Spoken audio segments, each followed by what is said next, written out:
Welcome in, everyone, to episode 118 of the Bat Flip Podcast. My name is Damien, here with David and Matt. And this week we're going to bring the NL West offseason. I forget. I mess this up every week, guys. It's the offseason breakdown, recap, whatever. I mess it up every week. Anyways, David, how are we doing this week? I'm doing all right. Looking forward to talking about the NL West. We've been seeing some World Baseball Classics, some March Madness action this last weekend. That one kind of sucked up my week, but looking like fun, and hopefully we're getting really close to opening day. So this is our final off-season breakdown episode. I'm excited to talk about the NL West. So before we get started, how you doing, Matt? I'm doing pretty good. Been doing a little bit of the same, watching the World Baseball Classic. It's been a lot of fun this year, and we just got done watching Roki Sasaki pitch some tonight, which was the first time I got to see him. That was a lot of fun. He's really, really good.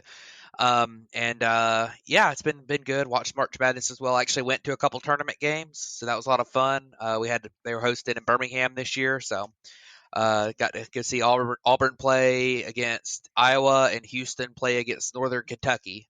So that was a really fun event to go to. But yeah, everything's good. Ready to talk a little baseball. How are you doing this week, Damien?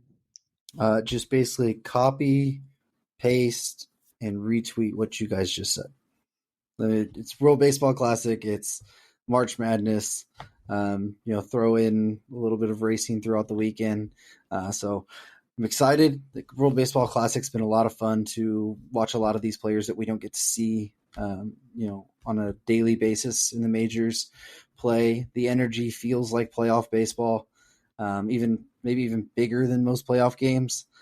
So it's been a lot of fun. Can't wait to do one of our episodes talking about that here the next week or so.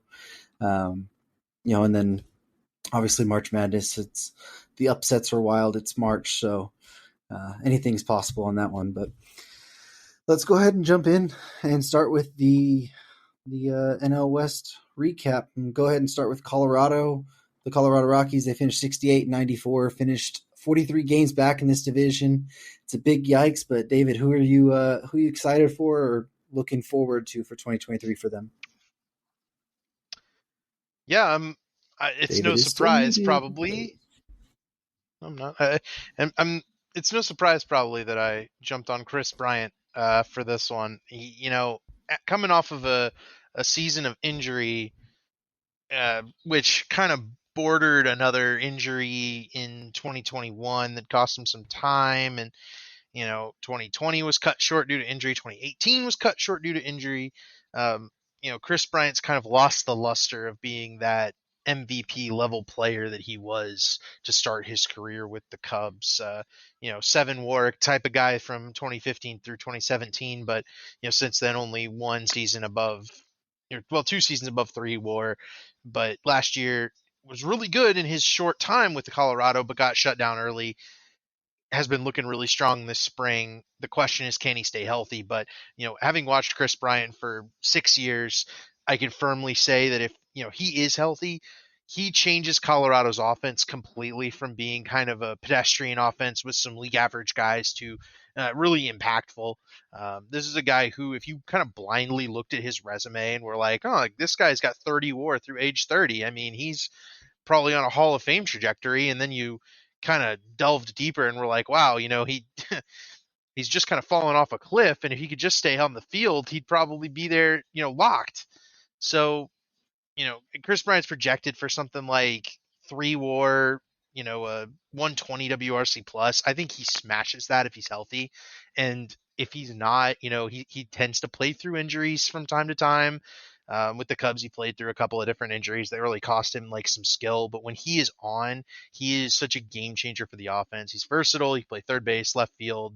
In Colorado, that's pretty important. Left field's so spacious there. So I think his defense will actually really be useful for them. They haven't been able to see it.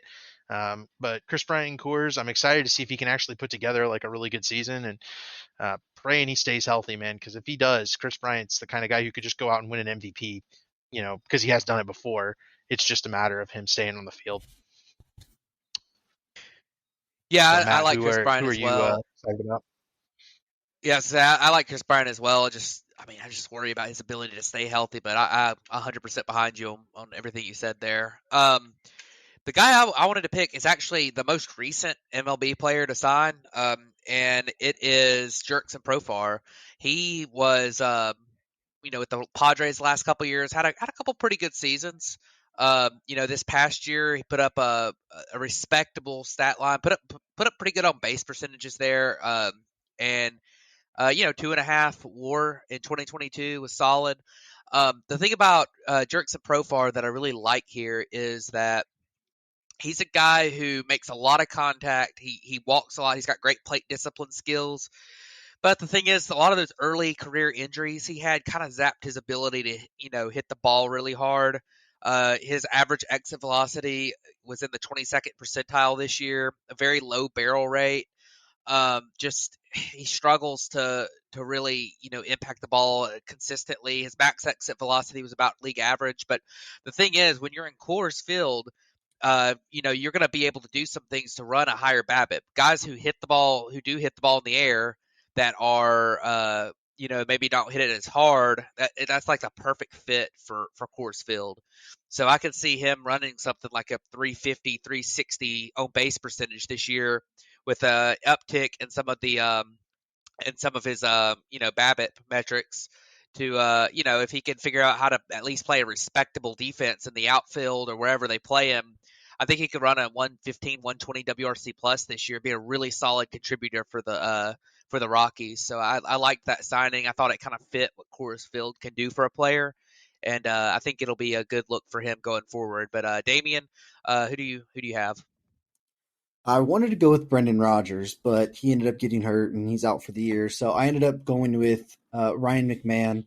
McMahon is a guy who had the prospect pedigree, hit for a ton of power in his time in the majors so far. Has kind of broke out the last couple years, been one of the best defensive players in the game. Hit 20 homers both of the last couple seasons. Walks a pretty good amount. Strikes out a little bit too much. You'd like to see that strikeout rate come down just a little bit. But he's kind of becoming more that focal point of this team, the leader of the team, the one that they wanted to build around with him and Rodgers.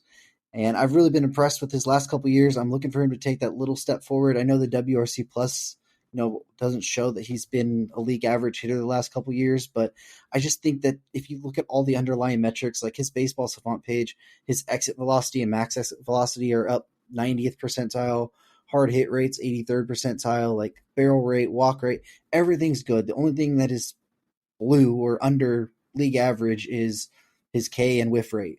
Like if you sort that out just a little bit, I think you're looking at a guy who has really big upside for this team, and they kind of need somebody that has that upside that can take the next step here.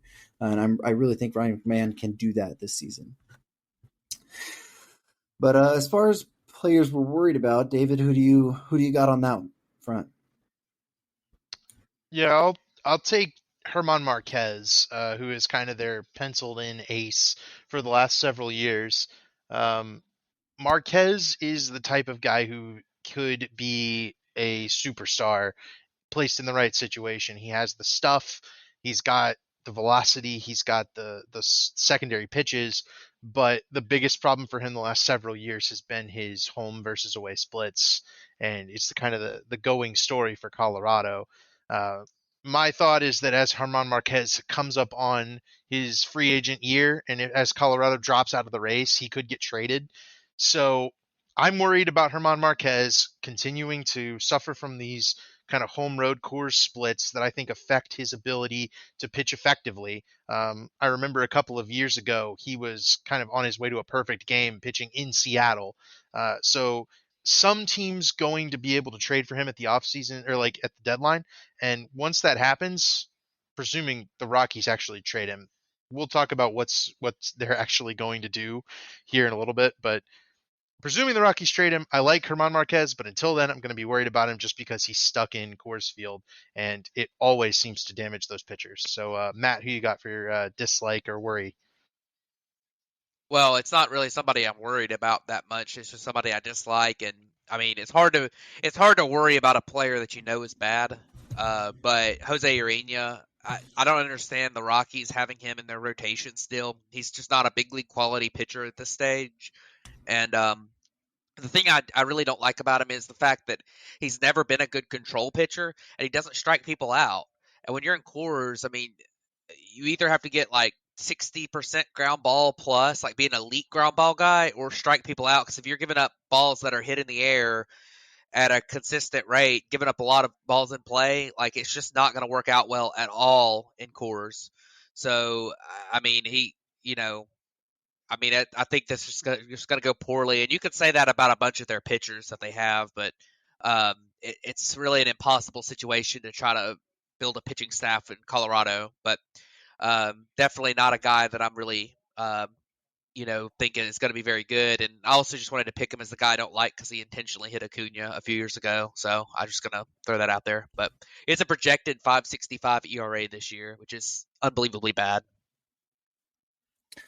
Yeah, Urania's not good. I think we all know that one. But the guy I went with is a guy who is a franchise cornerstone for the Rockies, has been great for them for many, many years. But ever since the 2020 season, and really it's been 2021 and 2022, he has just fallen off a cliff. Like Charlie Blackmon, he is not that good anymore. Like he's lost all the thump in his bat. I know it says he hit 16 homers last year and 13 homers the year before that, but those are really big Coors aided homers. Like his WRC pluses in 2019 was 127, and he's fallen all the way down to 89 this last year. Never been a good defender, and the bat, it's just really fallen off the cliff. And he's always a fun player to watch, but it's been really hard watching him the last couple years. I hope he can find the renaissance these last couple years of his career, being, what is he, 36 this year. He's a guy you root for, but I'm just really, really worried about, what the bat has started to look like, especially outside of Coors. But even there, if you're posting WRC pluses of 10% below league average, as your home ballpark is Coors, something's not really working. But so what's your grade and your outlook for the 2023 season, David? So I gave this team a D- in terms of offseason, and it would have been an F if had they not signed Jurickson and Profar, where I completely agree with Matt that was a good signing. I think Profar will be really good in Coors and in this kind of organization. The issue for the Rockies lies in their owner, Dick Monfort. I just looked it up because he kind of made headlines over the offseason. Back when the Padres went kind of crazy and spent a ton on Xander Bogaerts and those other kind of spending spree that they went on, he was like criticizing it and saying that that was a bad thing and that they were spending so much. But really, he's only saying that because the Rockies are unwilling to do that. Right, they're unwilling to commit to the players that have built them up. Right, they were unwilling to commit to Nolan Arenado and traded him for Austin Gomber. Right, they were unwilling. They committed to Charlie Blackmon and he ended up not being quite as good. Right, but they haven't committed to anybody else. They often trade off, and then on top of that, this offseason, Dick Monfort said that they never will tank. Well, that's not working, right? Nothing they're doing is working. They've got a team that he also said, the owner said, maybe they can play 500 ball. And if you look at this roster, right, I mean, that would require, right, Chris Bryant being healthy, Profar being the best, free agent signing of the offseason, CJ Cron doing what he did last year, but even getting on base more, right? Like, you need just a complete revamp. Like, you need Ezekiel Tovar to be incredible. The pitching needs to not be just like not atrocious, and I doubt it will be because Herman Marquez is the most talented one, and he can't get going.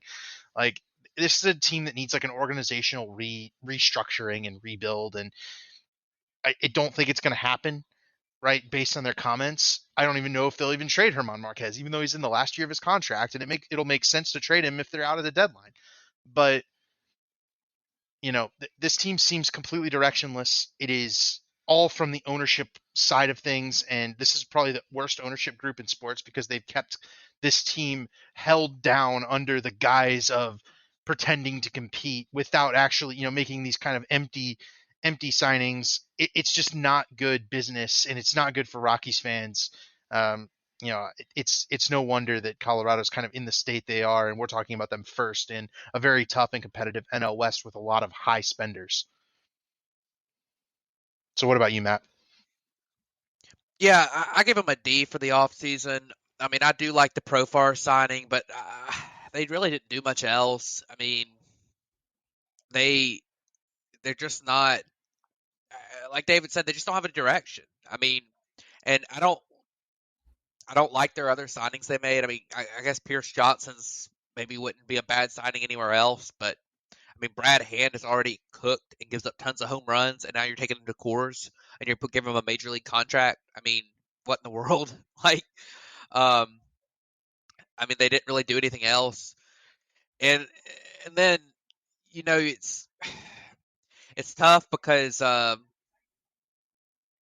I don't understand any of that. And then I mean, this they just don't we don't where are we headed? Like we don't have a direction here.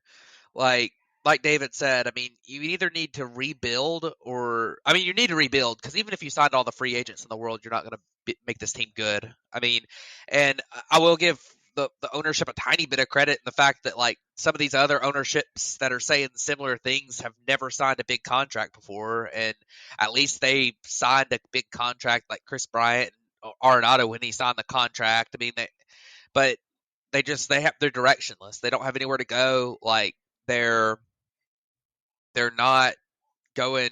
I mean, like they need to trade like McMahon. They need to trade Crone while they could, if they could even get something for him. I mean, they needed to trade Marquez like 2 years ago.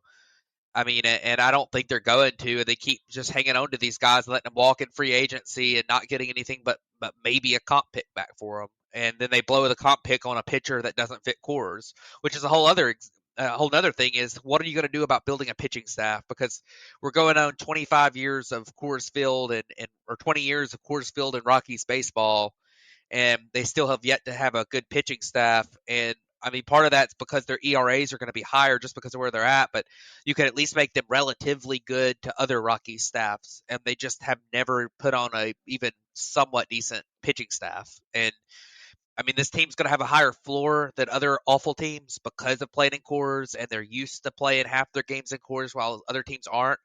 But they're also going to lose a lot of games from playing on the road and not being used to seeing the type of pitching they'll see on the road. So, I mean, this team is really bad. I think they're the worst team in this division, and I don't know where I don't know where to go here. I just they're honestly, with the exception of maybe Oakland, I think they're the worst situation in the big leagues right now. And Oakland mainly just because not because they don't have a direction, but because I just don't like a lot of the moves they've made in that direction. Yeah, I echo everything you guys pretty much said. I gave them a D as well. They didn't do much. Even the Profar signing just happened a couple days ago. I mean, it's nothing that was even in the beginning of the offseason or anything. They're going to be in the bottom of this division. They're not going to be a good team. You guys mentioned their unwillingness to unload pieces. I mean, you did Arenado basically because he forced you to with an opt-out. You didn't do anything with Story. You didn't do anything with John Gray. Like both of those guys, you could have probably got decent prospects for there, but you just waited and wanted to give them the qualifying offer. It's head scratching. You need to be able to, even at the deadline, if you know you're not going to be good, flip pieces. You should have traded Chrome last year. Like it's all head scratching. That's why they're bad. They're going to struggle to be good for the next few years because they're going to have to either do what the Rangers have done for the past couple of years, but for 3 or 4 years, or you're going to have to make some big moves, which I'm just not sure where that's going to happen, or you just need a tank. And obviously their owner said they're not going to tank. And at one point he even said that he feels they can compete in this division right now. So if he really thinks that, it's head scratching, but I don't think so. I think he's just trying to get fans to show up. Yeah, but he still put it on paper. That's the problem. But let's go ahead and move over to Arizona, to the Diamondbacks. And David, who do you got that you like with them? Yeah, so I'm going with Zach Gallen. This one was pretty easy for me, but it's just because you take a look at Zach Gallen's season last year. He started off with a 3.56 ERA in the first half. A fairly pedestrian strikeout rate, good walk rate, but just very Zach Gallen things. And then he went into the second half of the season, and he was the best pitcher in baseball. Uh, by wins above replacement, had a 2.07 FIP, a 1.49 ERA in the second half last year. Just a monster second half, and it's the kind of thing that I would understand if it was kind of out of nowhere, but Zach Gallen's been able to throw up a sub 2 ERA every year except for 2021. And that was the sticky stuff ban. But last year he was able to unlock something in that second half where he wasn't walking anybody. He was striking everybody out. This is the type of guy who has really good stuff and is able to keep the ball on the ground really well. And if he can get swings and misses, he becomes a very dangerous pitcher. He's not going to overpower you, but he does have the kind of crafty off speeds to be able to get a lot of swing and miss, and he's able to eat up those innings. At least he was last year, right? 184 innings pitched, and that was the first time he's been able to do that. So I'm excited about Zach Gallen because he's shown those flashes of being an ace, and now it's like, everybody knows this is his Arizona rotation. He's the ace of this group. Can he put together another really good season? Can he have a full season like the second half he just had?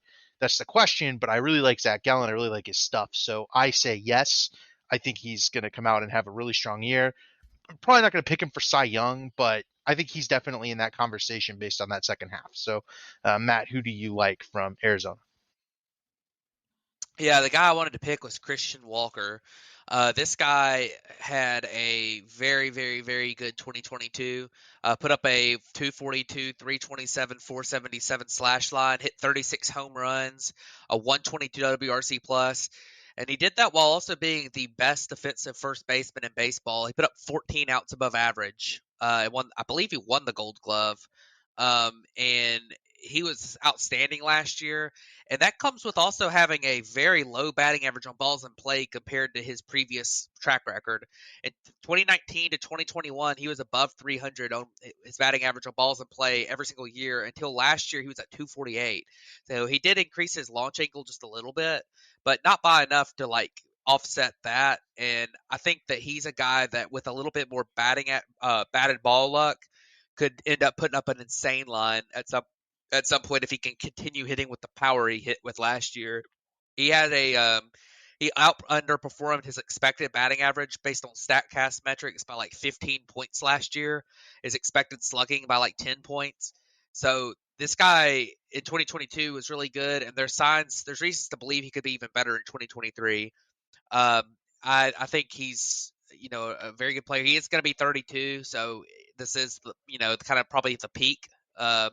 But I really like Christian Walker. He's a guy that's kind of under the radar for a long time, and then in 2022, all of a sudden, he swung less. Was part of his improvement. He just got a lot better, and he's a very, very good player, and I'm excited to see what he does this year.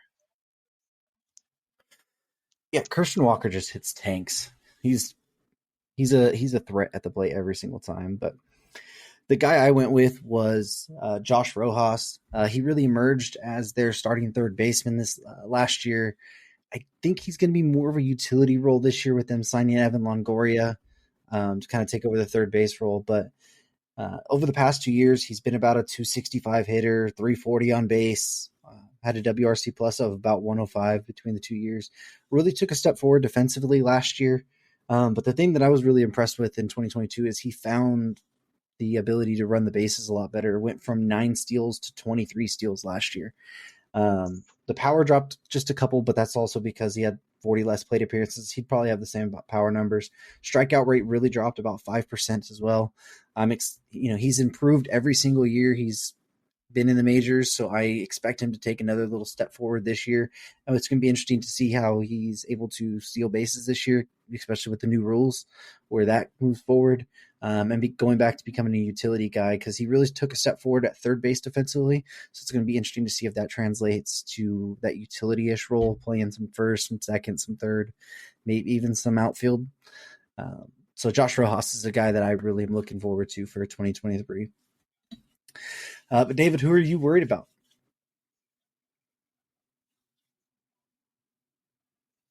Yeah, so All right, my Matt, who worried are you worried player about? is.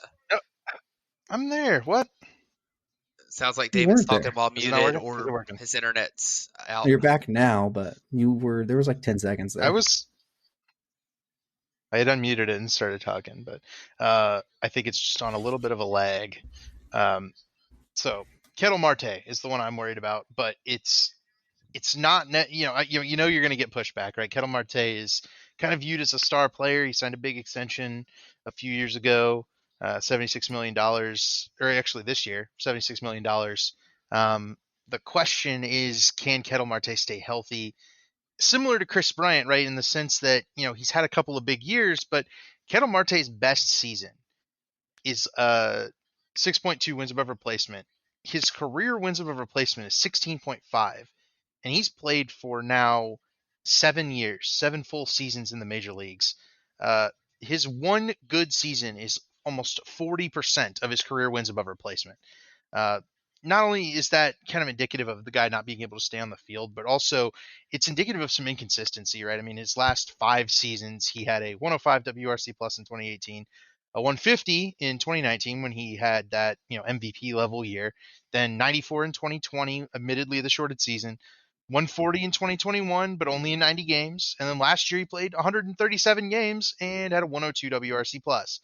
So, this is a guy who's very BABIP dependent, but he's being projected at over 3 wins above replacement, and he's only hit 3 wins above replacement one time in his career, and that was when he got 6 wins above replacement. I just have a hard time viewing this guy as being a reliable, leader and table setter for Corbin Carroll and Christian Walker in this offense, where he's not always on the field, and when he is, he's somewhat unreliable. That worries me when I'm looking at a team like the Diamondbacks. Like, they need solid improvement from all their players, right? You need that 2019 version of Kettle Marte, but we haven't seen that version of Kettle Marte. So I just wonder if he'll be able to get back to that. I wonder if he's really the right guy to be leading this Diamondbacks team. But they're committed to him. They're paying him. He's got that talent in there. It's certainly possible that it comes back, but I feel like he's more of the guy that we saw last year than I do that he was the 2019 guy. So that's what I'm worried about. Matt, who are you worried about for this Diamondbacks team? Well, I mean, again, in a similar way to the Marlins, it's not that I'm really that worried about this player. I think it's just the fact that we know what he is now, and it's not good. And it's Madison Bumgarner. I, I'm not one of those people who just has always had a hatred for Madison Bumgarner like some people have, but he is the worst contract outside of maybe Patrick Corbin in Strasburg. I think he's the worst contract in baseball right now, or he has been since it was signed. He's been awful in Arizona. I mean, in 2020, he put up a 6.48 ERA. Granted, that was just 9 starts, but 2021 a 4.67 ERA in 26 starts, and this year in 30 starts he put up a 4.88 ERA, and the metrics hate him too. I mean, the metrics are saying that those are pretty accurate numbers. Um, I mean, his velo is still kind of there-ish, but he's just not the same guy. He doesn't strike people out anymore. His control's not as good. People are lifting the ball off of him a lot better than they ever have. And I mean, he's just not a very good pitcher at this stage. And for the Diamondbacks, it's kind of surprising that they are just going to have him eat up some innings here early in the season, because this team is one that, I mean, they could end up on the periphery of a wild card race here. I mean, they have pieces, so you would like to see them maybe have brought in a different veteran, but of course, Madison Bumgarner is getting paid a lot of money, so I mean, if you're going to bring in somebody you're not really sure about, it's probably not the best idea either. But he is, one other thing I'll say to him is he's a guy who at the stage of his career he was at when they signed him, he was kind of a mid-rotation starter, and he's the type of guy, he's that warning sign for signing one of those kind of mid-rotation type starters that doesn't have a lot of stuff to a big contract, even if their results have been pretty decent. So I think that teams maybe should take that a little bit. And he's still got another year on his deal after this year too. So, pretty rough for the Diamondbacks to be paying that $17 million, per year here for the next 2 years for pretty much nothing. But anyways, who do you have, Damian? A guy I have is Zach Davies. Zach Davies is last year he had a 4.09 ERA, but he is not a good pitcher unless he's pitching against the Dodgers, and then he is prime Greg Maddux for some reason. I don't know what voodoo magic he has done, but every time he plays the Dodgers, it's like 5 or 6 innings where they only have like one hit, and then he happens to go even deeper into a game, and that's usually his average, and keep him to like 1 or 2 runs. It's every single time. It's inevitable. It's a running meme in our chat that every single time Davies is going to pitch, they're going to lose the game. The Dodgers are going to lose that game. But man, he's not been a great pitcher. I don't even think his peripherals last year were that great either. A 4.56 ERA, a 4.83 FIP, a 4.57 xFIP. I mean, his last decent season was 2020. I mean, even in 2019 when Milwaukee hit a 3.55 ERA, but all his other peripherals were at like 5. So, Davies being the number 4 starter for the Diamondbacks, I mean, we don't really expect him to be a contender, but he's pretty rough to throw in there. I'd rather just throw your young guys in and see what you have rather than giving Davies a 2-year deal or whatever they gave him. So, David, what's your grade and your outlook for the Diamondbacks this year? See, I got it unmuted. I think we're good. My grade is going to be C+. I like some of these moves that the Diamondbacks made. I might even change it. I might even go up to a B- here. I like this offseason for them. I like grabbing Kyle Lewis on kind of a buy low, right? Coming off of potentially a rookie of the year back in 2020, but not the best 2021 or 2022. I like Gabriel Moreno and Lourdes Gurriel. I think that was a good trade for them, even though they do give up a promising young player in Dalton Varsho. They got some good bullpen signings, right? I love the Andrew Chafin signing, but I don't think they have enough in terms of the bullpen, and I know this rotation isn't there with Bumgarner and Davies still in it. So, and I do like the Corbin Carroll extension as well. I think that's a really smart move, going ahead and getting him paid like a superstar. Now you've he doesn't have that pressure to perform, and he can actually jump in there and have a good time and lead this team. You do hope he, is able to take advantage of these new rules. So I think this team is going to actually be kind of exciting. They have a lot of outfield depth. I think they could have done a little more with it. I think they could have maybe swung some trades, maybe gotten a different starter on board, but ultimately I like this team. I like where it's going. They do have a clear direction right there. They're on their way. They've got the superstar talent on this team. It's just a matter of finding those complementary pieces. You really probably want Alec Thomas to perform. You want Gurriel to be able to kind of anchor this lineup. They're missing a few pieces, and I think they probably could have been a little more active. But overall, I mean, a good offseason and a good outlook. I would say this is probably not a 500 team yet, but they're probably a 75 to 80 game winner, and they'll be tough out in this division, right? This is a good division, and they're a lot better than some of these other teams that we've been talking about in terms of 4th place. I like where they're at.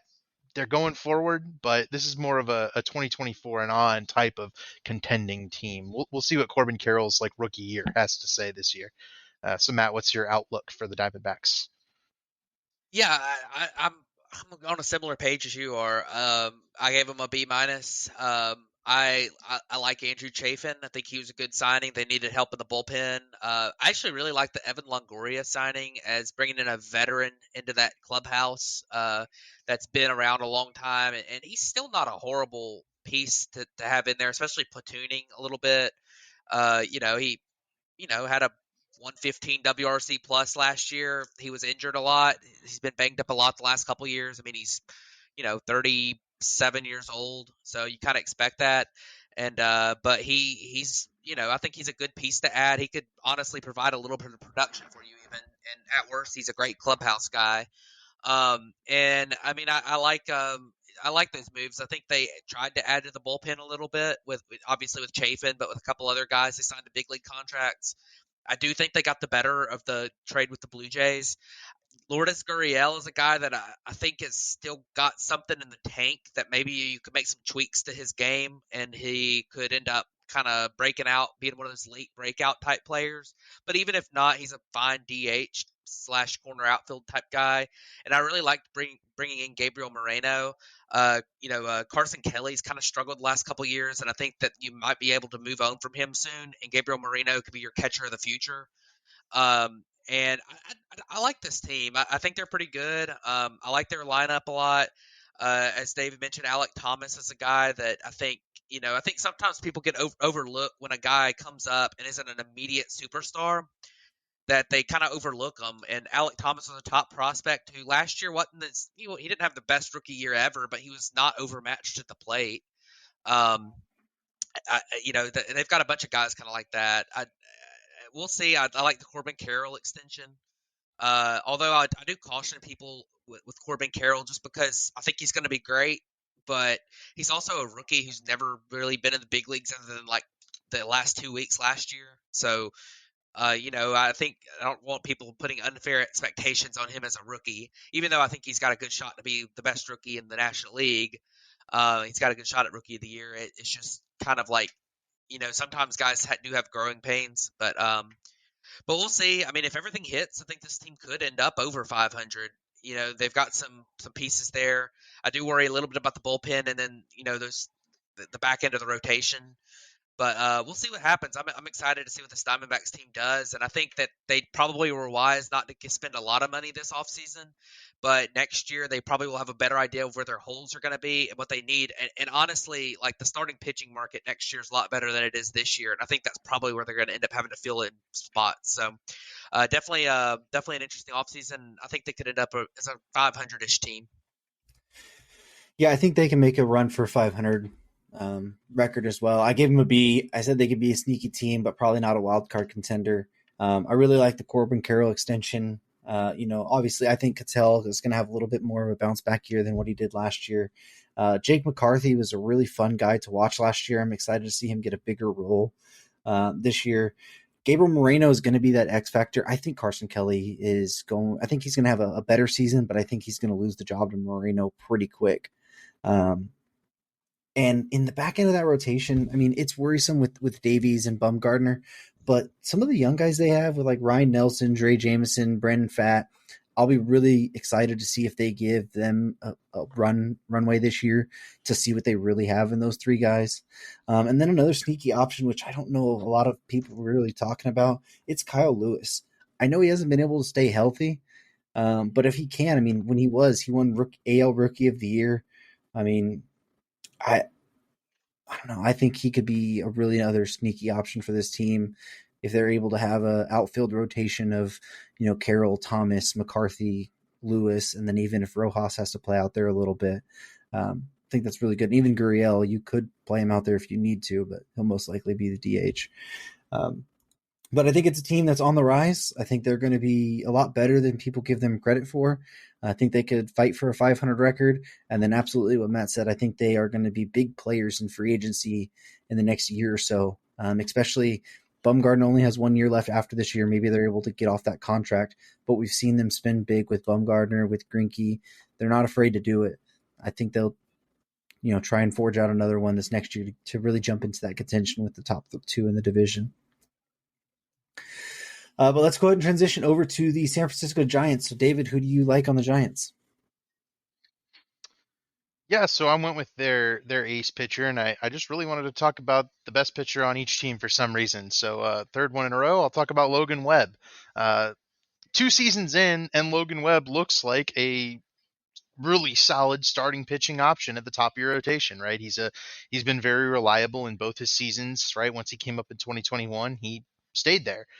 He pitched all season in 2020. He pitched all season in 2022. He pretty much hasn't missed any time. So, this is a guy who has gone in and found a way to get success despite not having, the nastiest of stuff. He has pretty solid command. He throws strikes. He throws strikes with movement. He's able to deceive hitters with the cutter, the changeup, and the slider.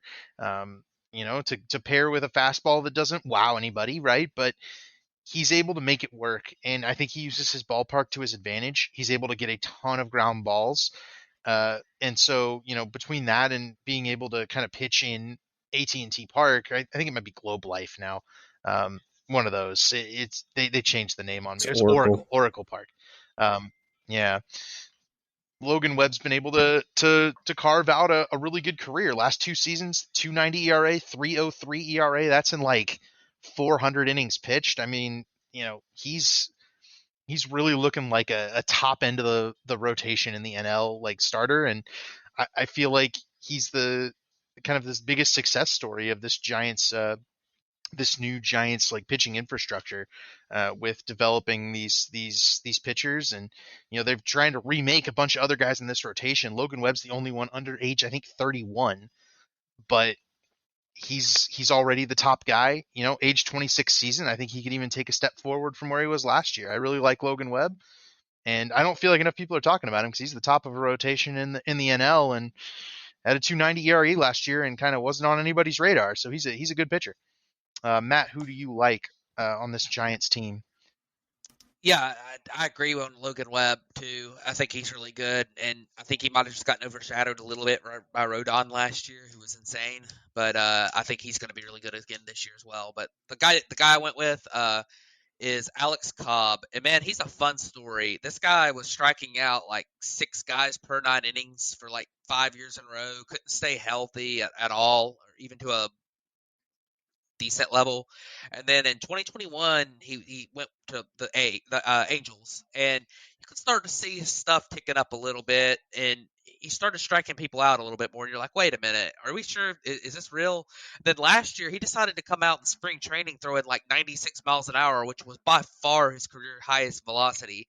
Back in his like early days in his career, he was throwing like 91, 92 averages. He was throwing 95.3 average last year velocity, and it took him a little while to kind of get, kind of rein it in. But man, he had a great year last year. He put up a 3.73 ERA and 149 innings, which he does still need to pitch a little more volume. I'd like to see him start, get to, those 31, 32 starts and get up in that 170 to 180 80 innings range.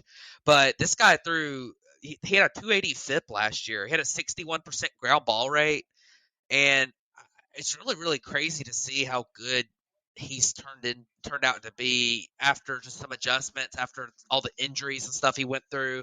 I mean, having to pitch 3 years in Baltimore didn't help him. I mean, that was probably miserable. Their pitching development up until very recently was absolutely awful. Alex Cobb is a really good pitcher, and I think he's going to have another great year, his second year in San Francisco. I think that's going to be big for him. You kind of saw that with you've seen that with several guys that get into that system, and really their stuff ticks up and they start to pitch a lot better. And I think he's going to have a very good 2023 as well. And I wouldn't call him the staff ace just because Logan Webb is there, but he's not far from being an ace there, and it's really fun to see. Yeah, Alex Cobb, it's been wild watching him with the Giants the last couple years, and what he's been able to kind of revitalize his career there. But another guy hoping to kind of revitalize his career there is Michael Conforto. He's had his years with the Mets, and he's looked like a prolific power hitter. Was supposed to be a big free agent last year, and then hurt his shoulder. Had to sit out the entire season. And he's back now. He's looking healthy in spring training. I think he's already hit 5 homers. I could be 4 or 5 homers already. But even without the power, he's looked just really good at the plate. It's going to be really fun to see him in the division. He's always been one of my favorite players to watch. Being able to watch him more this year, I hope that the Bay doesn't hurt his power numbers all that much. The right field wall. Hopefully he's able to still hit them out over there. He could opt out, so you could see the big year. But I mean, his last fully healthy season he had, which was in 2019, he hit 33 homers in a 127 WRC plus, and had about 4.5 wins above replacement there. So I'm really excited to see what Conforto can do, especially after having to sit out all of last year. If he's able to come back healthy and have the same power he had, because the shoulder injuries, that's not always the easiest thing to come back as the power. But David, who are you worried about so far? Yeah, so this San Francisco team is kind of worries me all in itself, right? I mean, they went from winning 100 games in 2021 to 80 games in 2022, and I don't think they got a whole lot better this offseason, right? I mean, they lost their best pitcher, like you mentioned, in Carlos Rodon. So the pitcher I'm worried about is maybe the guy they signed to replace him, in Sean Manaea, right? He was not good down the stretch for the Padres. In fact, in the playoffs, he was kind of coming out of the bullpen, and he gave up a ton of runs. He was just not good. And then in this spring, he hasn't been particularly good either, right? He's given up 6 runs in like 10 innings or something. So uh, Manaea just hasn't had it since, back in the Oakland days. And in 2021, I guess, was his last really good season. But last year, a 4.96 ERA, maybe a little bit of bad luck there, but I feel like the command is starting to get away from him a little bit, especially once he got to San Diego, and he wasn't as reliable in that starting rotation, and that's why they moved on from him and didn't re-sign him. And maybe the Giants can unlock something. Their pitching development has been really good, but he's been trending the wrong way for a few years now. And for a guy who was only 30 coming into this offseason to get such a small deal with the Giants, where he only got 2 years, 25 million, that's a little worrisome to me as well. Where you'd think a guy who, with a pedigree of being a pretty good pitcher coming off of maybe a down year, would still get a 3 or 4 year contract, but for him to only get the 2 years, that's pretty risky to me. I think MLB teams know that there's some a little mechanically wrong with Manaea right now, and it's going to be up to them to fix it. And I'm worried that the Giants won't be able to. So yeah, Matt, who you got for a player you're worried about? Yeah, I want to add one thing on Manaea, and I kind of said this going into last year too, when he signed with the Padres, or he got traded to the Padres. He's only had one season that he pitched more than 55 innings, that he had a sub 4 FIP in his career. So it's just kind of one of those things where I think he might have been overvalued a little bit before last year, and then he was awful, even worse last year. But anyways, the guy that I went with Joey Bart.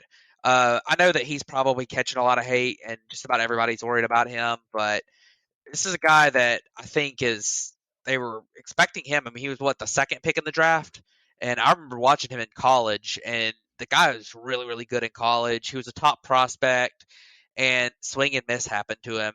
And swing and miss got worse and worse and worse as he climbed up the ladder. I mean, in AAA in 2021, he went straight to the big leagues in 2020, which was kind of crazy to do. Double A in 2019, he struck out like 25% of the time, which was pretty high. But he got to the big leagues, and I think they just screwed up his development. They rushed him too quick to the big leagues. He struggled in that short 2020. 2021, he was in AAA most of the year and was injured part of the time. Struck out 30% of the time in AAA, and he just never really figured it out. I mean, last year he was injured a lot in 2022. He played in 97 games, had almost 300 plate appearances, a 38% strikeout rate at the big league level. You just can't do that. He did put up a 90 WRC plus somehow. I guess, I mean, he still hits the ball hard, but the big thing for me is that this is a guy who, when he came up, like, there was some swing and miss concern with him, but you were kind of thinking, hey, worst case scenario, Mike Zunino, like, he's gonna swing and miss a ton, but he's gonna have that raw power, hitting a lot of home runs, but he's gonna be like an elite defensive catcher. Like, that's the worry with him. And defensively, he's just been okay. I mean, like, his framing's been slightly below average, and his pop times aren't great. His throwing people out on the base paths has just been okay. Like, he really, I mean, it hadn't been enough to make up for the fact that he's been so atrocious at the plate. Now, the good news for him is he is only, he's 26, going to be 26 years old, but he's only played like 110 games at the big league level. He's missed a lot of development time, so I guess it's not time to completely give up on him, but this is a make or break year for him. He's had every opportunity in the world. He's going to have every opportunity in the world and with the Giants because, I mean, the other option is Roberto Perez, I think, is their other catching option. So it's not like they have like tons of other options at catcher. They're just going to kind of have to roll with Bart and see what he's got, see if he can improve. And, I think that's a little bit worrisome for them. But you never know. Maybe he figures it out. But I'm definitely worried about their catching situation, and Joey Bart's a big reason why. Yeah, they need Bart to work out, or even Blake Sobel is another one that could potentially, be that catcher this year. But they're still trying to find that replacement for Posey. The guy I went with though is Brandon Crawford. He's been a stalwart there for them. I think the 2021 tricked people into thinking Brandon Crawford is really good when that was like his career year, and he was at age 34. He found double his career power almost. I mean, I know he had the one season with 21 homers there, but other than that, it was just barely double-digit homers most of his career. Doesn't get on base a whole lot. He's one of the best defensive shortstops in baseball. That has kind of slowed down the last couple years, but his main thing is health. I mean, he's already battling injuries again this year, and then in 2022, I mean, he was down to a 231 average, a 308 on base, an 87 WRC plus. Father time is catching up to him, at the plate. He's not the player that was 2021 Brandon Crawford, and even his production from his days where it was like 2014 through like 2019 there, it's even fallen a little bit farther off of those numbers. So Brandon Crawford's a player that I'm extremely worried about heading into this season. I think it's his last year of his deal, so maybe we see a swan song for Crawford, and maybe this is the end of his road. So hopefully he can have a good season, but I'm not too excited about what that could possibly look like. But David, what's your outlook for the Giants? Yeah, so let's recall that the Giants had Carlos Correa under contract for, I think it was like a day. And then, the medicals came back and they end up not signing Carlos Correa to that contract. They were also the suitor for Aaron Judge, end up not getting him either. This offseason's all about missed opportunities, and they went and signed Mitch Haniger, they went and signed Michael Conforto. But ultimately, this is an offense that doesn't do anything for me here. I think it's pretty mediocre at best. The pitching staff is a lot of old guys and Logan Webb. Those guys are, have upside, like we talked about with Alex Cobb, but ultimately, I don't know that I trust anybody in this rotation except for Webb. And I think that can prove problematic, when they're playing in a division as tough as this one, right? And then, the only thing they added in the bullpen was Taylor Rogers to pair with Tyler, and maybe the twin power will, do something. They'll be really good, but Rogers was kind of bad down the stretch in Milwaukee. So I find that the Giants are trying to tread water in a division that they're not going to be able to win. I think even with 90th percentile outcomes, I think this team collapses and they start trading some pieces and trying to just kind of improve. I mean, I don't even know that there's a scenario in which I would pick this team to win the division, and then I don't think that they're going to make the wild card. I just don't like this team very much at all. I'll give it a C- on the offseason, but it would have probably been like an A+ with Carlos Correa or Aaron Judge. It's just they a lot of missed opportunities, and I feel like they won't make the playoffs, or I don't even think they'll be in contention. I think the Diamondbacks might even leap over them here. So, Matt, what do you got for the outlook on the Giants? Yeah, so I gave their offseason a B-. I liked some of the moves they made. I thought on the pitching side, they made some pretty good moves. I do like Taylor Rogers because I think that last year he had some bad luck in Milwaukee. That's a tough pitcher's park. He'll do better in San Francisco. I think that Ross Stripling is a really good signing. He had a good year last year in Toronto, and I think that he is the type of guy that the Giants do really well with.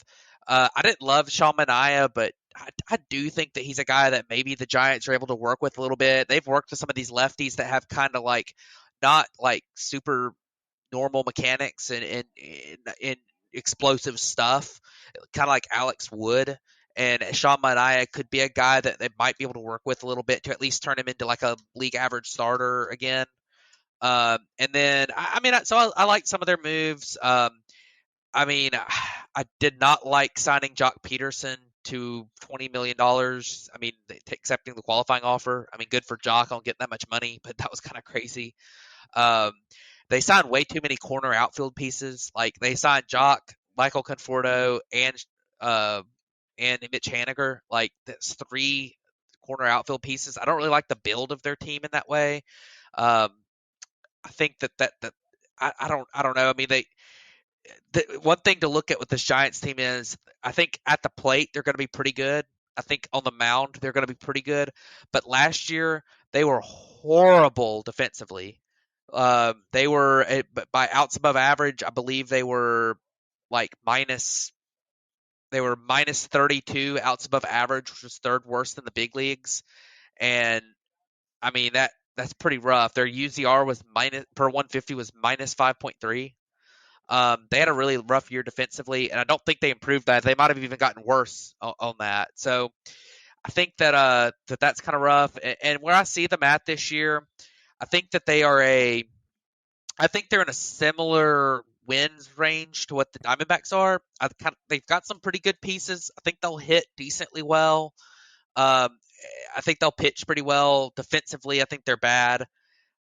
I do trust the Giants organization to get the most out of a lot of these players, and I like their depth.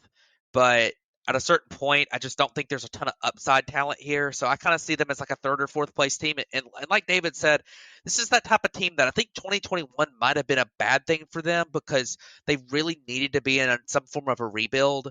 And I think that now they're kind of trying to throw together big league pieces that aren't really like that don't fit all that well together just to kind of put a somewhat competitive roster out there, but I mean, I really don't think that they have the upside in this division, and they don't really have the assets in their farm system to really improve to the level of being back to being like a World Series contender. So, I mean, if they had maybe signed an Aaron Judge or Arson Judge like they did, I think that could have put them back in that playoff consideration. But I'm just not super high on this team right now, unless they have some 2021 magic again. But I just don't really see that happening. So I think they're a third or fourth place team, and somewhere right around maybe slightly below 500 is where I would guess they end up. Yeah, the Giants are one of those teams that they're either hit or they're miss. I gave them a C for the offseason. You got to give them credit. They shot big. They went after Judge, thought they had a deal lined up there. That fell through. They had a deal with Correa, and that ended up falling through. They thought they were going to get Rodon back. That fell through. Like, just they shot big, and they just weren't able to do it. And then they transitioned to super risky options. You went to, Michael Conforto, who we already said has been out for the past year. You went to Mitch Haniger, who's had a problem of staying healthy.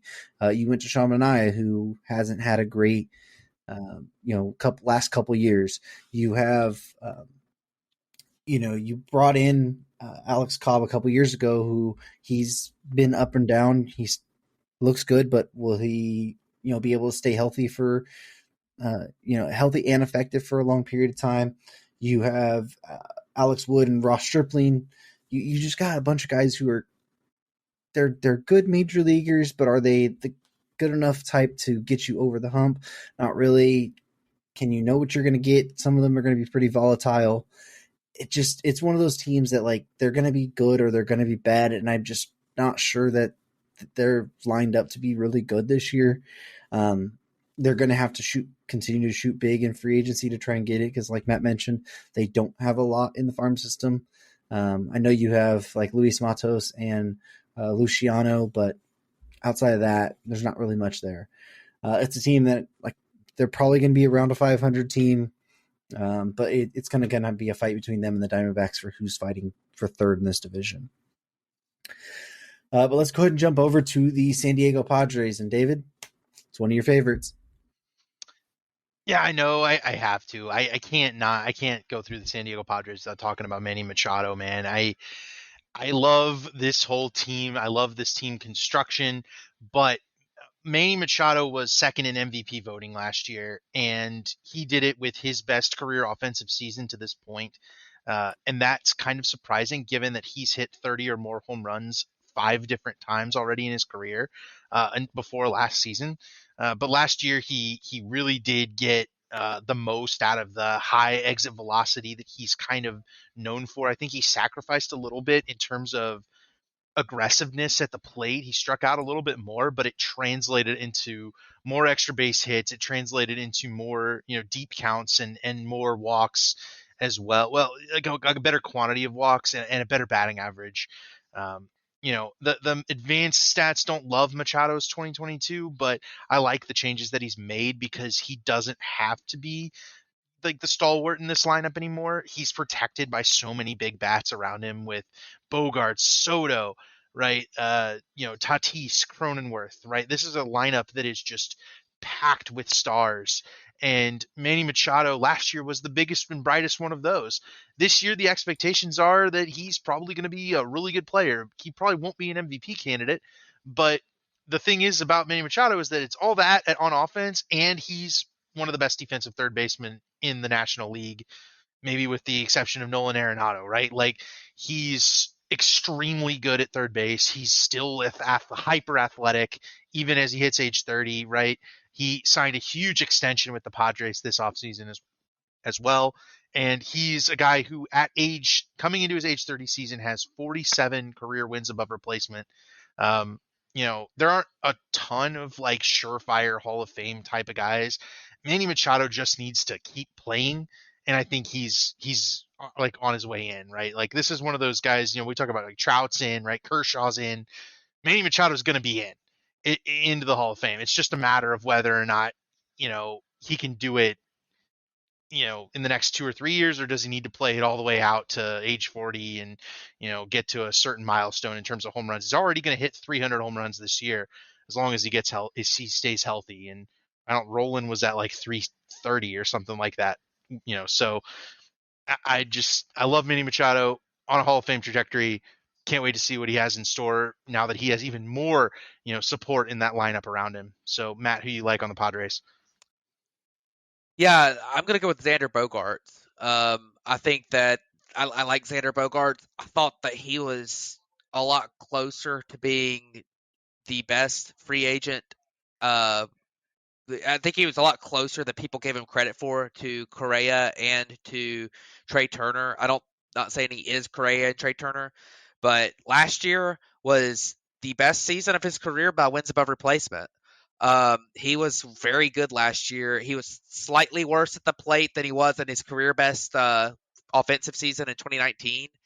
But this guy last year, his power was down a little bit, which is a little bit worrisome. But his defense last year was really good, and that might just be some defensive noise. Sometimes defensive metrics can be a little bit weird. But last year, he put up 5 outs above average, which more than doubled his best career season.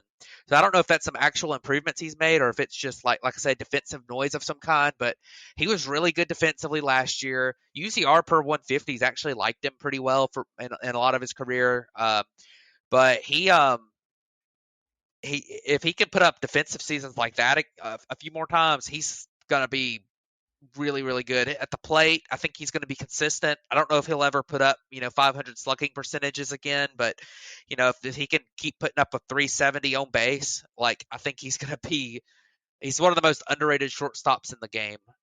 I don't think people have given him credit for being the star caliber player he's been in Boston, and I think it'll continue. Maybe not to that 6 wins above replacement level, but he's going to continue to be an all-star caliber shortstop in that 4 to 5 WAR type range for at least the next couple of years. So I think that he's a very good player. He's going to add a lot to the San Diego Padres lineup. Yeah, he's going to really help lengthen that team. For mine, all right, look, I could have went one of the easy options with Soto or Tatis or Hader or Yu Darvish. I'm not doing that. If you guys have listened to this show long enough, you'll know where this one comes from. I'm going to pick Blake Snell. I'm not going to pick him to win the Cy Young like I did in, what was that, 2021 or whatever. But Blake Snell quietly had his best season since his Cy Young season last year. And he ended the year on like 80 innings of like a 2.19 ERA. We know Blake Snell will have his blow up games. We know that he'll give up a ton of homers in some games. We know some games he'll walk 5 or 6 people in the first couple of innings. But then you're going to have the other games where he's lights out. He's going to strike out 12 people in 7 innings or whatever. I was really encouraged by what he did in the second half of last year, and then watching some of the Padres spring training games, especially when he had to face the Dodgers. They talked about how he kind of reworked his slider a little bit more to make it look more of a strike longer. He's always had a really good slider, but the problem was it would always just fall right away, right out of the zone. So when it was on, it was just nasty because if he could locate his fastball, it made the slider look really well out of the hand compared to the fastball. But if he's able to make it look like a strike more often for longer before it falls away, that's going to really, really help a lot, especially if he's not able to locate his fastball that day. If that's a pitch that can look like it's in the zone more and then fall away before that and the same arm angle / slot as the fastball, I think that's going to help Blake Snell a lot. So I'm really excited to see what he's able to do moving forward with that slider. And if he's able to, rectify and bring what he brought in the second half over to a new season and bring that up, because the Padres are going to need him. He's going to be their number 3 in that rotation. Darvish is getting up there in age. You got Musgrove, who's already broke a toe. And then the rest of that back end of that rotation, it's really risky. It's Michael Wacha. It's Nick Martinez, Seth Lugo. 2 of those were relievers last couple years. And then you have Wacha, who it took him a really long time to get a contract. He had a good last year, but he's bounced around for a couple years before that. So I'm excited to see what Blake Snell can do moving forward this year. But no, I'm not going to pick him to win the Cy Young. So we can get over that. David, who are you worried about this year? Yeah, so I'm the most worried about this catching situation, but this is going to be the shortest segment of the whole thing, right? Austin Nola, Luis Campusano are fine, but the rest of this team is a lot better than fine. It has a lot of high-end skills.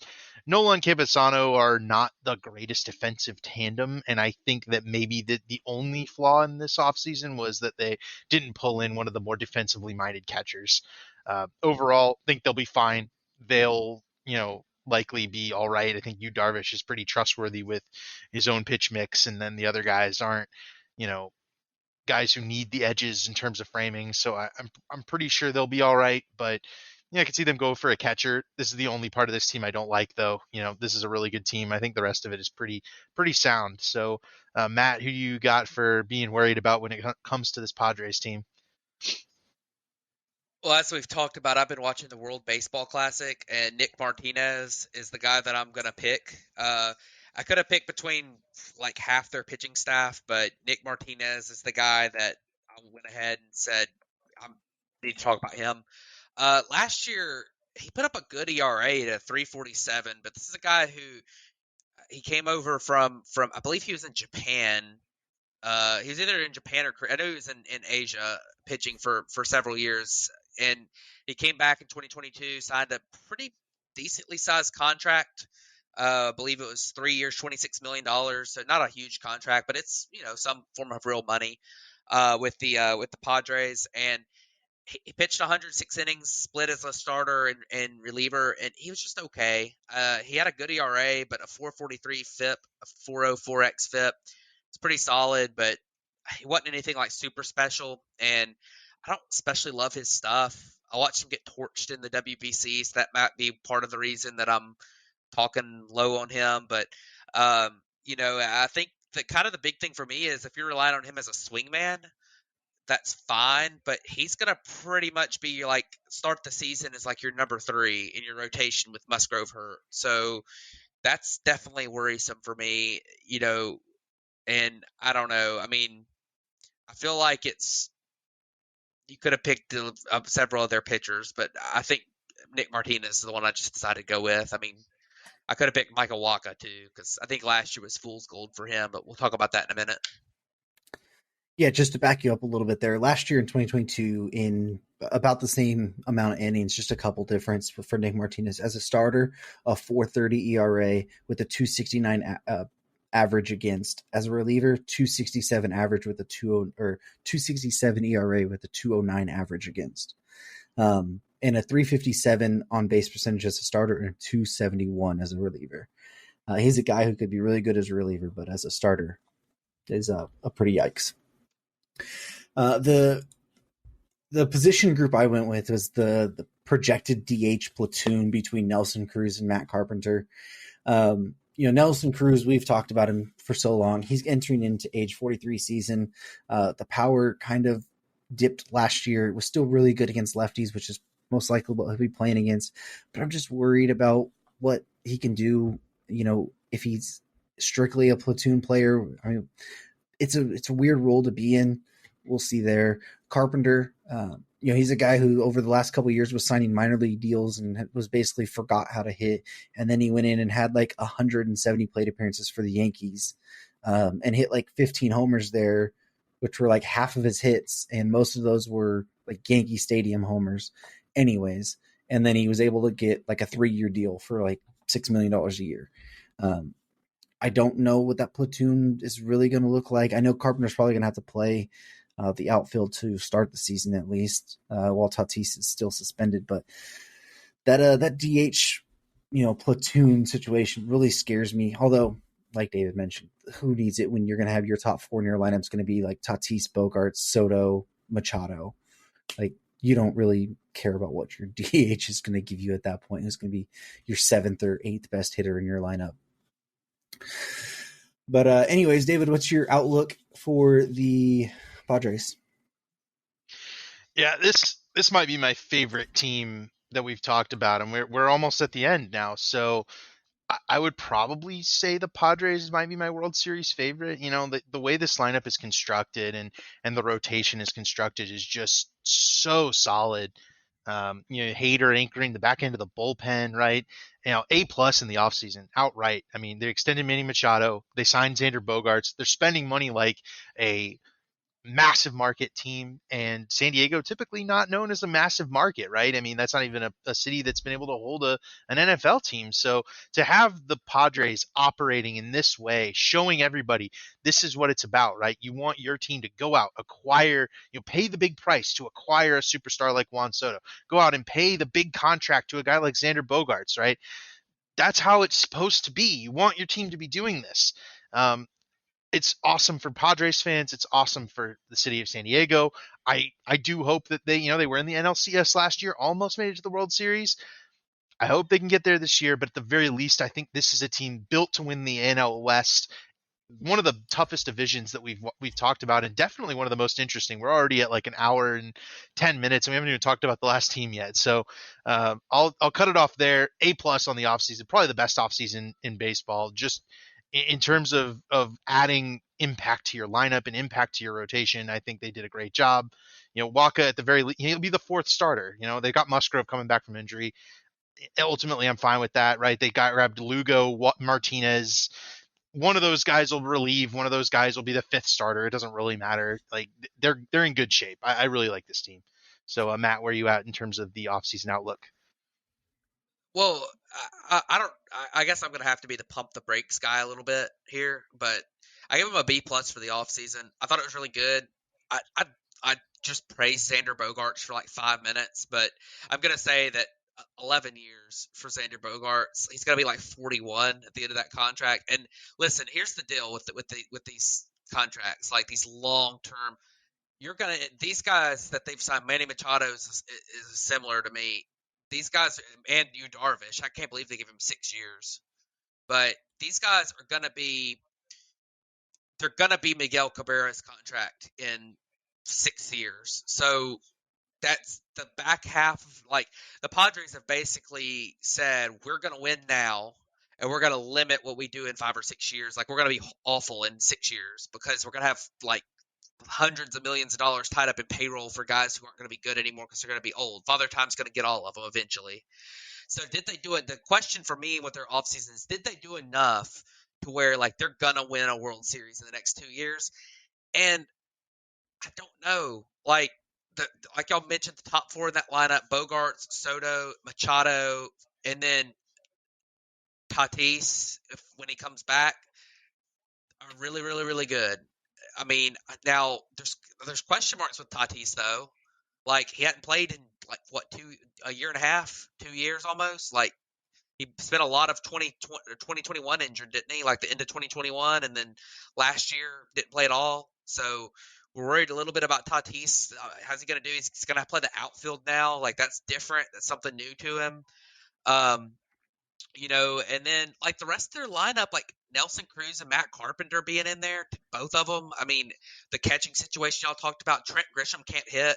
I mean, like it worries you a little bit. I mean, and then they're going to have that great top four, but I don't know about the depth in that lineup. And then you look at their pitching staff, and you've got Yu Darvish is 37 years old. I think he'll probably be good this year, but is he going to be the same guy? I don't know. Waka, I think is just fool's gold. Like the rest of the rotation is an injured. Musgrove will come back, and I think he's really good. I like him. But then you've got Seth Lugo in your rotation. Like that's kind of crazy. And then the bullpen's going to be good at the back end. Hader's really good. I like Suarez. I like Garcia. But I mean, I don't know. Like I did call this my division favorite. I think they're the best team in this division, but I would not call them the World Series favorite. I think that they're very good. I think they're a contender. I think there's a shot that they win the World Series, but I do think that there are some limitations. And I think some of the contracts they gave out, while I like bringing those players in, and I think it's going to be really, really good for them for the next couple of years, I think those are pretty bad long-term contracts. So that's why I gave it a B+. I have a hard time giving an A+ for a contract that I'm pretty certain is going to end up eventually being really bad. So I like this team. I think they're really good. I think they're the division favorite here, but I do worry a little bit about some of their about some of the facets of their offseason, and I think they're going to be very good this year. Yeah, the Padres, they had the run last year. They beat the Dodgers. They knocked them out of the playoffs. That was a massive, massive boost for them. It was pretty much the time of where they're jumping in and they're tired of being little brother to the Dodgers, who had just dominated them the past few years. And then now they're jumping in, and their owner he's going all out. He's like, look, we already beat you guys last year. Now we're gonna throw all the money at it. Basically, what you guys or what everyone thinks you guys do, we're gonna do it. We're gonna spend all the money. We're gonna sign every player that we can. We're gonna give out these massive contracts, and we're gonna go for it to win right now. And if we don't win right now, it's going to be a problem, because there will be a handful of years in not the too long future that they're going to be a team hamstrung by a lot of this. You're going to have Bogarts till he's 41. You have Machado's deal. You have Tatis's deal. You have Darvish's deal. And then there's still the potential Juan Soto is going to be a free agent after this year. You're going to have to sign him.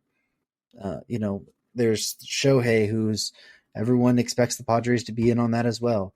Like, I know he's throwing around the money, but at what point is the limit here? I don't know. But all of that's being said, as far as 2023 is concerned, they are the favorite in the NL West. They are probably the favorite in the National League. Like, when you have that top four in that lineup, and then you still have good hitters in Drake Cronenworth, Ha-Seong Kim really did a pretty decent job last year as well. They're going to be a good defensive team in the infield. Like Cronenworth, Kim, Bogarts, Machado, that's going to be lights out. Having Trent Grisham, who is still one of the better center field defenders in the game, that's going to help. It's going to be risky on the corners with Soto and Tatis. We'll see with that. That's top three in the rotation there. When you have Darvish, when you have Snell, when you have Musgrove, that's really good. That bullpen's going to be scary. You would expect even somebody like Seth Lugo to jump to the bullpen in, later on the season into the playoffs. I think this team's really scary. I think they're going to to push the 100-game mark. They might even blow over the 100-game mark for wins this year. It's really, really good. And I hate that they're in my division, but it's going to be absolutely fun to watch those games this year because, the Padres push back. They're not the little brother anymore. LA's not going to go down there and just dominate it anymore. They're here, and they're going to be here for the next few years. But speaking of LA, let's go ahead and jump to them. So, David, who do you like as far as the Dodgers are concerned? Yeah, I'm going with the catcher Will Smith. I am a big fan of Will Smith's. I think he's probably one of the best offensive catchers in baseball right now. He's not quite as polished defensively, and they tend to keep around a guy like Austin Barnes to be the defensive catcher for the pitchers that prefer it. But last 2 seasons for Will Smith, played just over 130 games, 500 plate appearances in both, 25 homers both years, 130 WRC plus, not bad defensively, obviously. I mean, he's put up good numbers, but it's certainly not his forte. He's much better as an offense first catcher, but he's been very reliable, very consistent.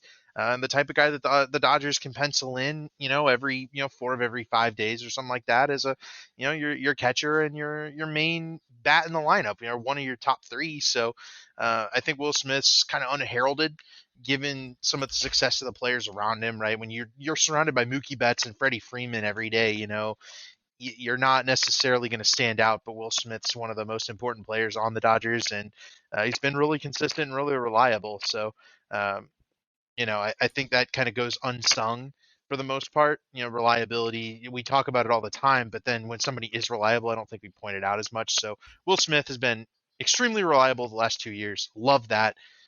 Really good player, should be able to take up even more of an important offensive role in this lineup with the departure of a bunch of guys this offseason. But Matt, who do you have for your on the Dodgers? Yeah, I picked Mookie Betts, and the reason I picked Mookie Betts is because I think people have just kind of forgotten how good he is. I think that sometimes he's not quite as flashy as some other players, and he just gets forgotten about. Around, I think, not us, but somebody who everyone talks about Soto, and everyone's talking about Trout and Ohtani, and I mean, I don't think he's quite as good as Ohtani, but he's a top 10 player in baseball, and nobody really talks about it at all. So I think he's really good. I mean, he put up almost 7 WAR last year. I don't think he's ever going to repeat 2018 where he put up 10 WAR, but he's probably going to have another MVP caliber season in him at some point. It might be this year. I was watching a game the other day. They were talking about, I think it was the World Baseball Classic game. They were talking about how he had been in drive line trying to increase his swing speed some and try to improve his power, and that kind of showed up last year. He hit a career high 35 homers last year.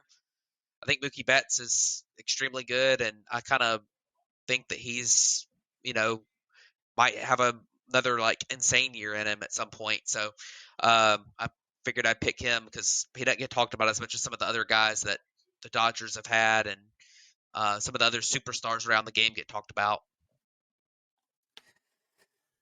Look, we don't need to go over Mookie Betts here. I'm number 1 on the fan club for him. So. Oh, I know. But the guy that I picked for the Dodgers this year is Max Muncy. He really struggled last year. He was coming off the year of tearing his UCL in his right arm on the last day of the season in 2021. Couldn't play in the playoffs. Couldn't rehab had to rehab all of last year. Couldn't really train for in the offseason. It really hurt his swing. He came in just trying to find the swing that didn't hurt rather than the swing that was good for his game. In the second half of the year, he kind of adopted more of a step back approach to the plate to kind of clear his hips a little bit more. Kind of found the power again, the swing a little bit, not quite to the level of what it was before. But then this offseason, he went to driveline as well. A bunch of the Dodgers went to driveline this year, really focused on trying to get back to that similar production. And his results in the spring have looked really good. He's also going to be a guy who benefits from the shift ban quite a bit. but he's hitting like 300 this year. I think he's already had like 4 doubles. He's hit a homer already. Like he looks a lot more locked in at the plate this year. I'm excited to see what 2023 is going to be, especially with the shift ban there. And they need Max Muncy to step up. This team has lost a lot of talent offensively this offseason. They need him to get back to the Max Muncy he was in, the 2020, 2021 season, and be that, 30 homer bat, because he's going to be hitting probably cleanup or fifth in this lineup every single day. He needs to be a major run producer for them. But as far as players we're worried about or situations we're worried about, David, what do you got there? Initially, I went into this and I went, oh, I'm not going to have anybody to be worried about this Dodgers team. And I kind of looked at it and I realized I had a bunch to choose from. This is definitely one of the weaker Dodger teams that I've seen in a while. It's between David Peralta and just everything about their shortstop situation for me. And I went with the shortstop situation. Gavin Lux getting hurt is a huge blow to this team. They're going to go with Miguel Rojas. They made the trade already. He was supposed to kind of be their bench utility guy. And I like Miguel Rojas, but he's 34 years old. He hasn't had a good season in a couple of years, and even his good season is,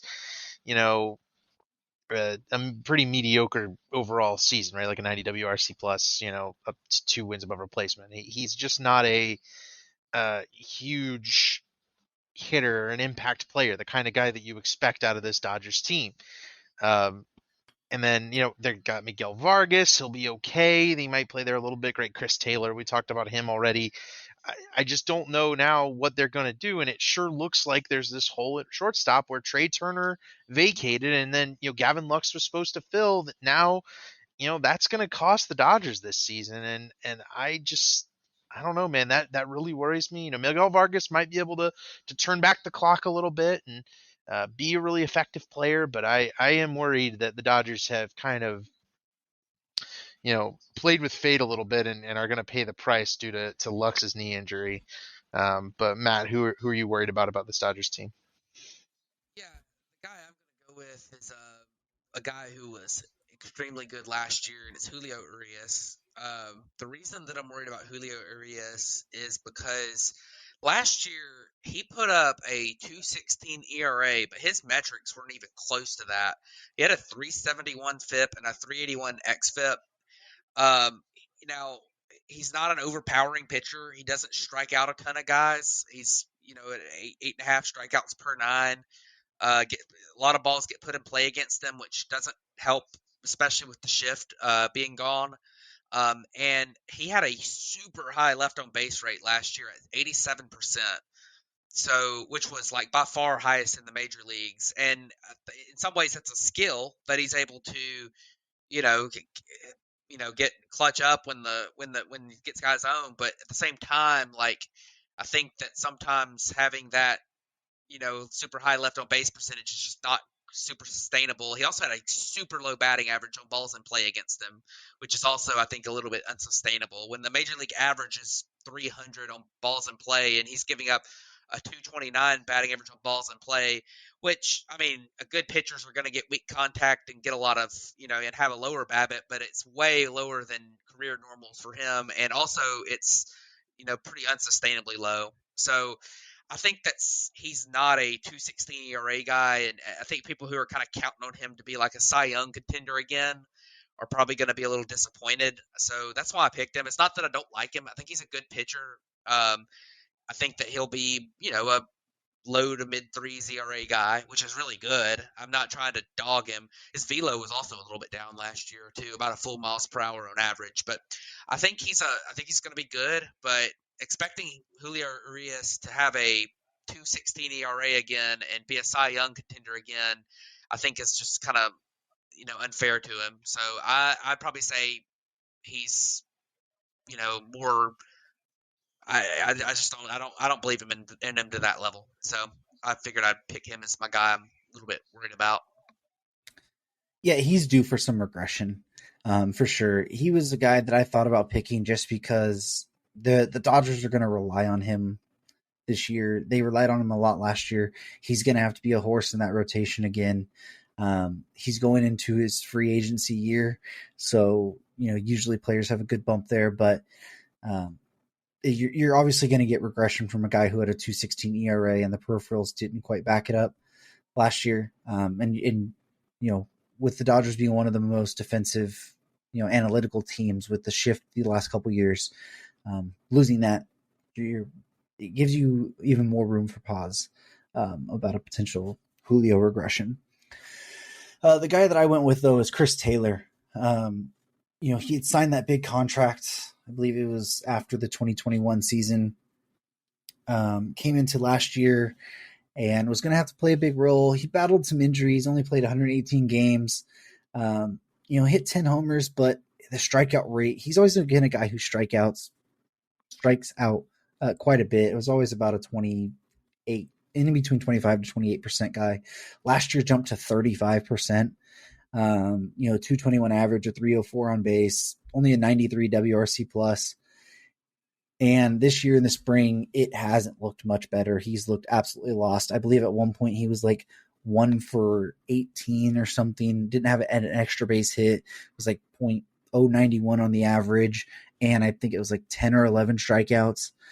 He did hit his first homer I think on Friday. But he's going to have to play a major role for this team, especially now with Lux out. Taylor's going to probably play some shortstop, some significant time at shortstop, I would imagine.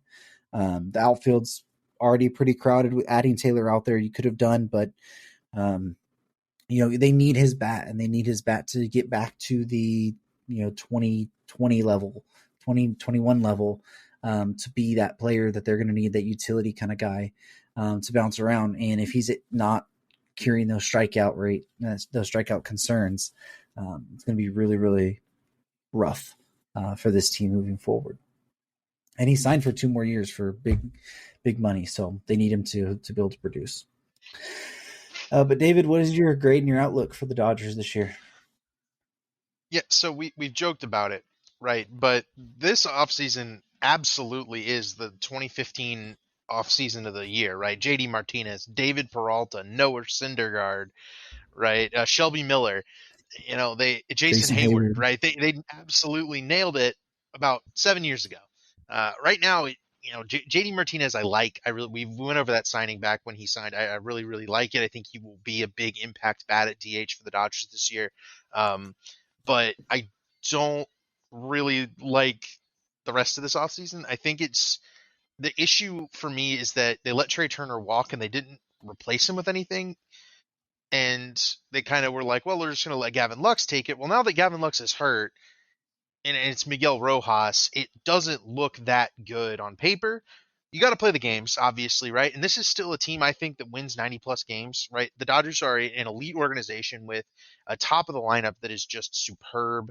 But I do worry they've been battled by injuries, right? I mean, Buehler's already out with Tommy John. Will probably be out all year.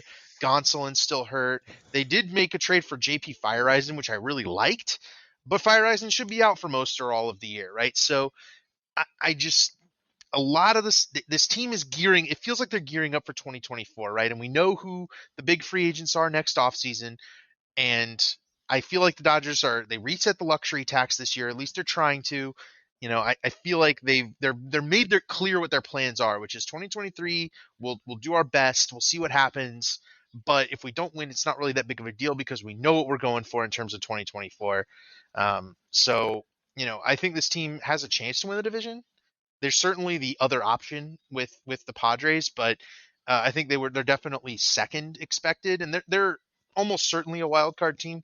But with the injury bug biting and some other things, this is definitely the weakest Dodger team we've seen in a while. So, and it's funny that a down year for the Dodgers is like a 90-plus win team, and oh well, they only have 4 good pitchers instead of 8, right? Like that's the kind of situation we're at, right? Their bullpen's still going to be good, right? Everything's about the team is still good. It's just not 110 wins good, and that's the question is how far up can they really get with this kind of change of scenery for a lot of these players. So it's a new look, and it'll be interesting to see for sure this year. But Matt, what do you think about the Dodgers this year?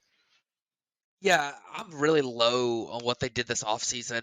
I think that it made sense for them this year with some of the departing players they had, and just kind of the way this season, like, maybe players that we knew coming into the offseason were going to be missing a lot of the year, like Walker Buehler. I think that it kind of made sense to reset the tax this year, which apparently they failed to do. I think that was kind of their goal, and somehow they didn't achieve that goal. And so I thought that was kind of like the direction seemed to be, let's reset the tax and then just go all in again next year. But it seems like they didn't do that. So what are they doing? And I think that some of the signings they made just didn't make a lot of sense to me. Like Noah Syndergaard, I just don't think is a very good signing. I mean, he's wasn't that great last year. He was okay. I mean, he's a back end of the rotation guy at this stage. His velocity's not very good anymore. Um, you look at some of their lineup. I mean, I think David Peralta was a pretty fine signing. He's a good platoon bat, but I don't love the JD Martinez signing. I mean, it's a 1-year deal, so there's not a lot of risk to it. But I mean, again, if you're trying to reset the luxury tax, then you just blew it for JD Martinez. I mean, if that was your goal, like, why would you do that? And then I think there's a few question marks with this team more so than just, if you look at their lineup, they have 2 players in their lineup that are in their projected opening day lineup that are below the age of 30 years old. And one of them is Will Smith, who's 28. And the other one's Miguel Vargas, a rookie. Everyone else is above 30 years old, and most of them are above 33. Like Max Muncy's 33 this year, Freddie Freeman's over 33, JD Martinez is 35, David Peralta's 35, Miguel Rojas is 34. Like, and then you look at the rotation, and you got Kershaw in there, and he's kind of going to be he's going to have to be your ace this year at 35, and he's struggled with some injuries. And I mean, the bullpen, I think, will be good. One other thing that I kind of wanted to point out with this team is they've been able to get away with some things defensively because they were so good with positioning. Stuff like playing Max Muncy at second or third base, and I don't think that's going to work out as well anymore because the positioning options are limited. But, I mean, I still think this is probably a playoff team. They'll find a way to do it. They're the Dodgers. They're a playoff team until they're not. But, I mean, I do worry about this team. I mean, like, your starting outfield is going to be David Peralta at 36-year-old David Peralta, Trace Thompson, and then Mookie, of course, who's great. But, like, there's a lot of holes on this team, and it worries me a little bit. But we'll see what happens. I think the big thing for the Dodgers is maybe a couple of these young pitchers that they've got, in the upper minors can come up, and they kind of need to reset their, they need a little bit of a reset. They need some youth movement, and I think that some of those prospects they have in the upper minors could help with that a little bit. So maybe that could be kind of the thing that propels them this year. But this is an interesting year for them. So we'll see what happens. Yeah, your head scratching on the luxury tax is completely because of the Trevor Bauer situation. Yeah. They got backlogged last year from the money of when he was suspended, and then they have to count his full salary on this year's books. So if that was not the case, they would have been able to reset the luxury tax pretty easily. But at that point, you still have to improve your team. Like, you can't just sit above the luxury tax already and then just be like, okay, we're not going to sign anybody. So you go out and you sign a DH to a 1-year deal. You sign a platoon outfielder who won the Gold Glove in the NL last year to a 1-year deal. Like, yeah, the shortstop situation, we can say if, ands, or buts about, oh, well, they should have done more. Well, they had the plan in Lux. They got injured. They traded for their backup to be the utility guy. You just got to jump in with that at this point. They'll still be a team who will be aggressive at the deadline if they need to go get a shortstop. That's one thing we've seen them do. When Corey Seager went down, they went in and traded for Manny Machado. Like, they're a team that's always aggressive at the deadline if they need to be to go get the big fish. I don't think that would cause them to not do it again. I mean, we might even see them make a trade before the end of the spring training to get a shortstop in here. There's already been some kind of rumors flying around about LA kind of being interested in maybe a Tim Anderson deal.